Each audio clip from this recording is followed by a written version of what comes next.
Good morning. I sincerely appreciate the Heritage Foundation for granting me this valuable opportunity to discuss bilateral industrial cooperation between the United States and the Republic of Korea. As during what said, I was a visiting fellow of this prestigious institution for 3 years, from 2012 to 2015, which was around when the US government introduced the Asian pivot policy and started discussions on Japan's rearmament. My experience here enriched my understanding of global politics and the intricate dynamics of international power relations. More importantly, the Heritij Foundation also provided me opportunities to study the principles of the founding fathers: individual freedom, free enterprise, and limited government as essential building blocks of freedom. 3 years here opened my eyes to catch the critical importance of freedom. Indeed, freedom serves as the fundamental driver of human progress, fostering advancement in both economic and non-economic arenas.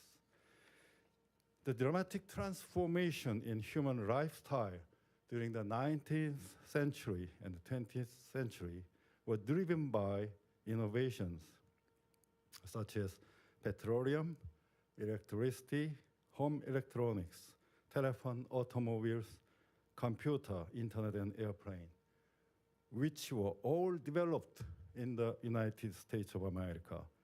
Why? Why in the United States, nowhere else? Because the US fostered the free enterprise system that drove unprecedented technological development. Throughout history, we have witnessed that in societies where freedom is restricted, people can never be creative and never be content except for a small number of people in positions of central authority or a central planner. Many scholars argue that development dictatorship of President Park Chung-hee is a key success factor for Korean economic miracle.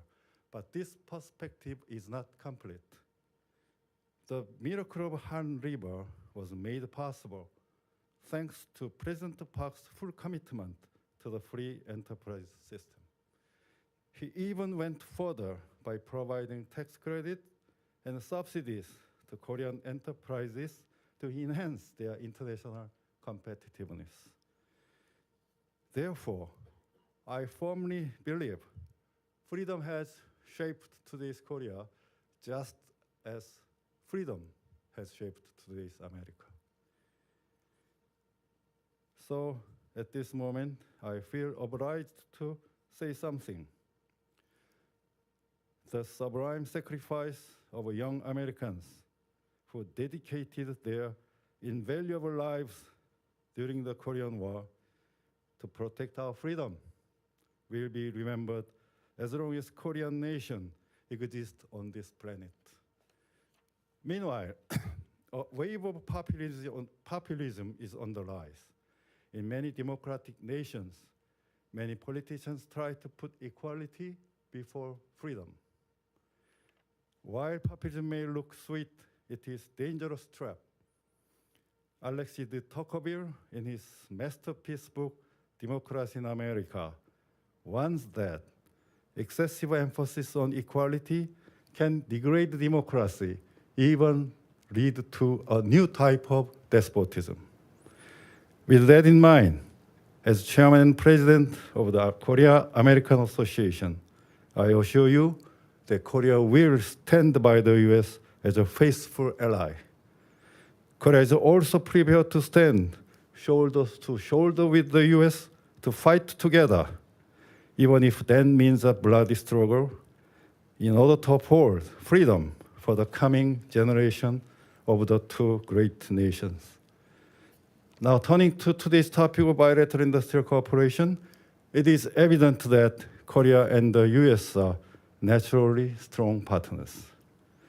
From a geopolitical perspective, Korea serves as a crucial gateway for the US to engage with the Eurasian continent from the Pacific side. While Korea and the US have different yet complementary industrial structures, each nation possesses unique strengths that the other lacks. Especially by combining high technology of the US with Korea's world-class manufacturing capabilities, we can make a powerful and mutually beneficial synergy effect. The AI infrastructure, defense industry, and the nuclear power plant are just a few examples out of many for potential collaborations. Korea is ready and eager to assist the US in increasing its naval vessels to maintain and strengthen the US maritime supremacy in Indo-Pacific theater, which is in the interest of the Pacific Rim countries, including Korea. At the same time, Korea is willing to support the US in reshoring key manufacturing industries such as semiconductors and batteries to American soil as part of the efforts to build a more resilient, secure, and stable global supply chain. Before arriving here in Washington, D.C., I had a caravan tour across 6 states, Tennessee, Kentucky, Ohio, Michigan, Indiana, Arizona, where Korean electric vehicle companies, electric vehicle battery makers have their factories. During my trip, I saw how the electric vehicle battery industry serves as a great example of cooperating in reshoring manufacturing industries. Across those states, the US and Korea are working together to pave the way toward the shared goal of mutual prosperity. For instance, these Korean factories have hired more than 5,000 US workers and plan to increase about 25 more jobs by 2028. Meanwhile, Korean factory managers have remarked that tax incentives and subsidies under the IRA, Inflation Reduction Act, are absolutely indispensable for our factories to operate and remain sustainable. In my opinion, the IRA functions as driving force to induce greenfield investment on American soil, thus helping the reshoring of key manufacturing industries. Korea has trade surplus with the US. I must point out the fact that this surplus is not made at the expense of the US side. This surplus originates mainly from the difference between the two countries' industrial structures. However, Korea is open to more talk on this issue and will consult with the US about practical measures to manage its trade surplus. From my perspective, a promising area for further future talk is energy trade. By importing more energy from the US, Korea can diversify energy sources while enhancing energy security. With that in mind, Korea is not only a steadfast partner of the US, but also an ideal candidate for the future membership in the Group of 8. I here welcome and support the voice coming from the Heritiji Foundation members on the expansion of G7 into G8, including Korea as a new member. Korea as a member of the Group of 8 will contribute more as a faithful ally of the US and as a dependable player in the international community. Let me conclude my short speech here. Thank you very much.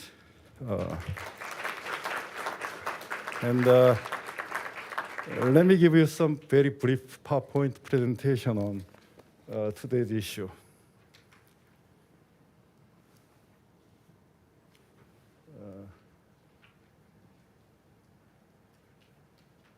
Okay, if you look into trade structure between the Korea and the US, you can see we are treating America very well.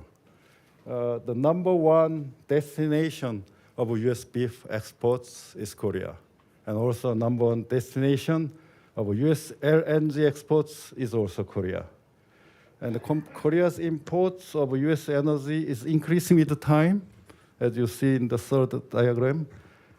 And looking into Korea's foreign agricultural products market, top share is US product. So it's the US agricultural products occupies the biggest share in the Korea market. Next. This is another good example how eager Korea is to treat US well. Is during the first term of President Trump, that's 2017 to 2021. And in 2017, President Trump paid a state visit to Korea. And during that occasion, 24 Korean companies made a kind of pledge or commitment to purchase US goods and service. And the amount was 57.5 billion. But in reality, it was 90.8 billion US dollars, 6% more than the commitment. And let's look into the tariff rate. The MFN applied tariff rate average in Korea is 13.4%. 13.4%. That of America is 3.3, so 4 times. But if we move ourselves into Korea-US free trade agreement, the story is different. Tariff rate applied to US non-agricultural goods is zero. And for agricultural products, it's now 1.5% and will be down to zero by 2026. Just one year and some left. So next, the cross-border investment. US is the largest foreign investor in Korea, and also top destination of Korea's outbound investment is the US. This is a very good story, right? Number one together. And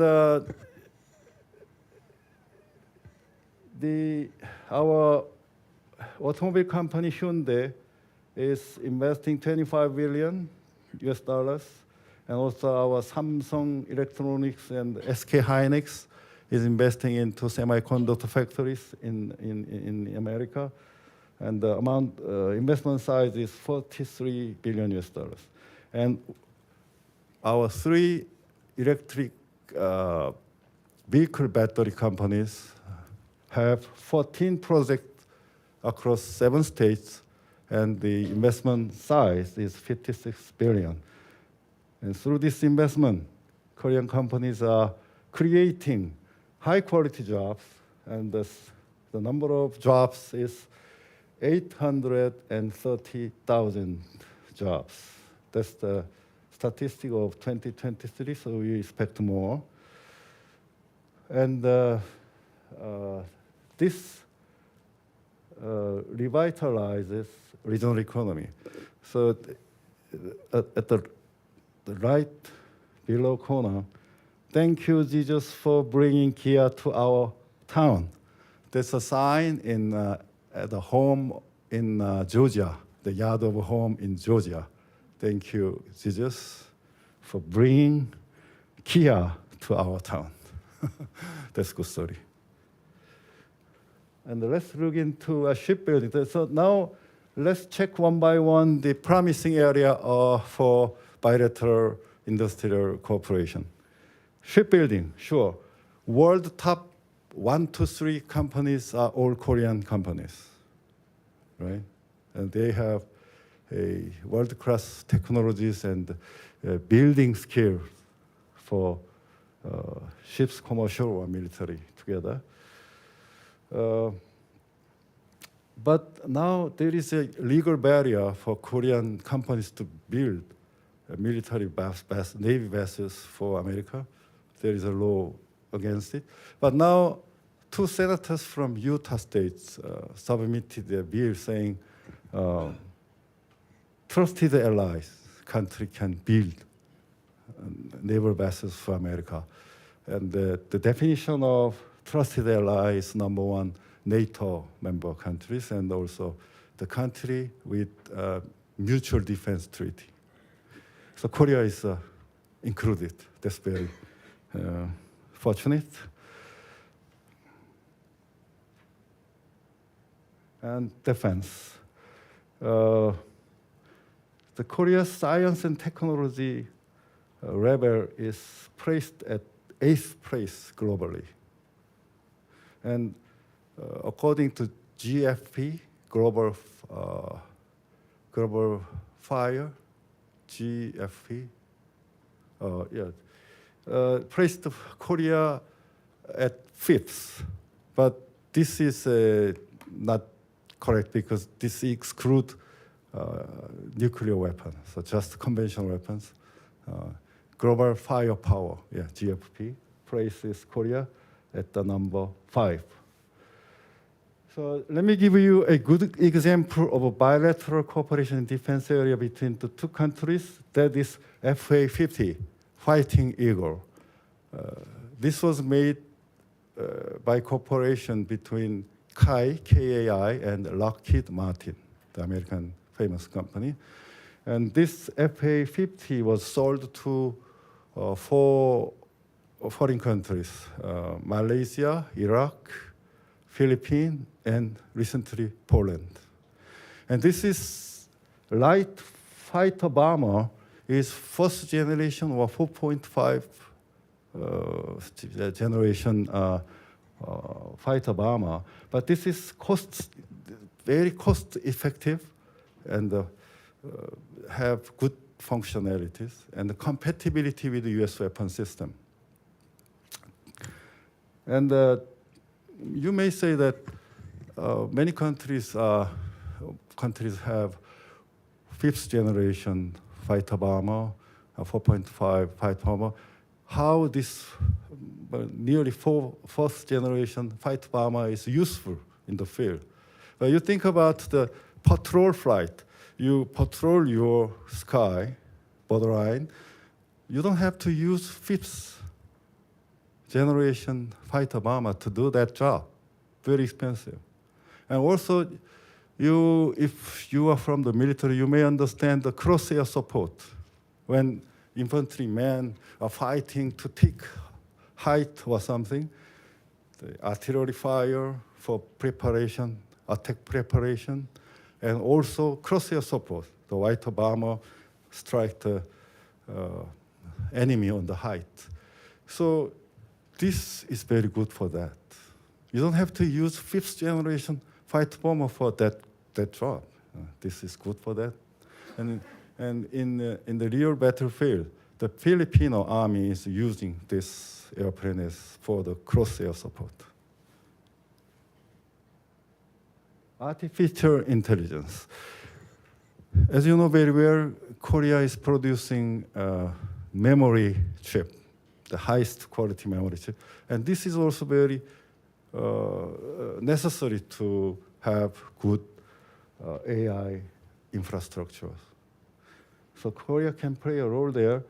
And just after the DeepSeek shock, Sam Altman and Masayoshi Son, Korean name is Son Jung-hee, flew into Seoul and had a meeting with Lee Jae-yong, Samsung CEO and chairman. Why? What difference lies between the OpenAI and DeepSeek? Anybody can tell? What difference? What basic difference lies between the two? The OpenAI is heavily dependent on learning process, using big data, using high quality chips, using enormous amount of energy. The DeepSeek is focusing on reasoning process, using less data, cheaper chips, and less energy. So we can think of a third way between the two. This is my personal conjecture and guess. Maybe that high figures may talk about the possibility of a third way between the OpenAI and the DeepSeek.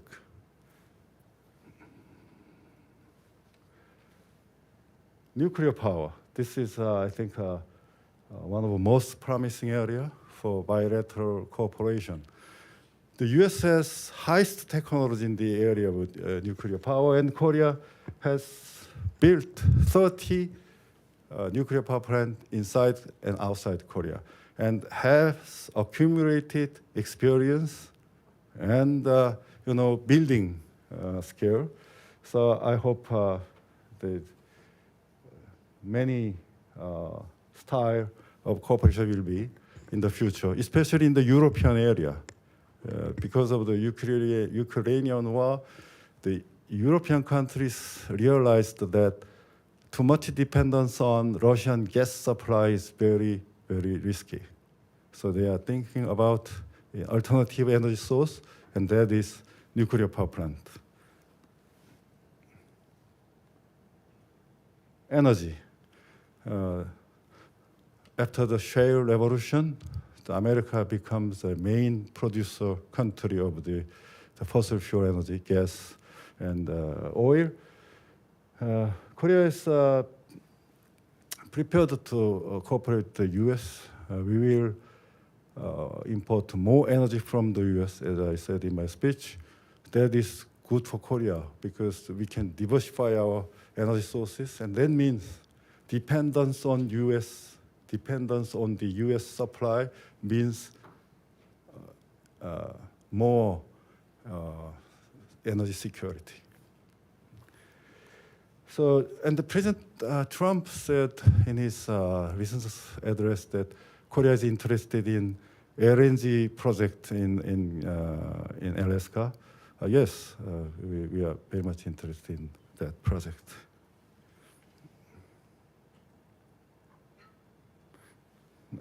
This is, as I said, so I will skip. Let me have some minutes for this. Innate creativity of Korean people. The double entry bookkeeping is regarded as Western philosophers such as Max Weber and Goethe, that cornerstone of Western capitalism. But the first nation using double entry bookkeeping is Korean. In 15th century, Luca Pacioli wrote about Venice-style double entry bookkeeping. But 200 years before, Korea already used double entry bookkeeping, and this is officially recognized by global academic society, not just my assertion, And also the world map, Honil Gangnido, it was made 1402, very early 15th century, the first world map including African continent. It's also officially recognized academically.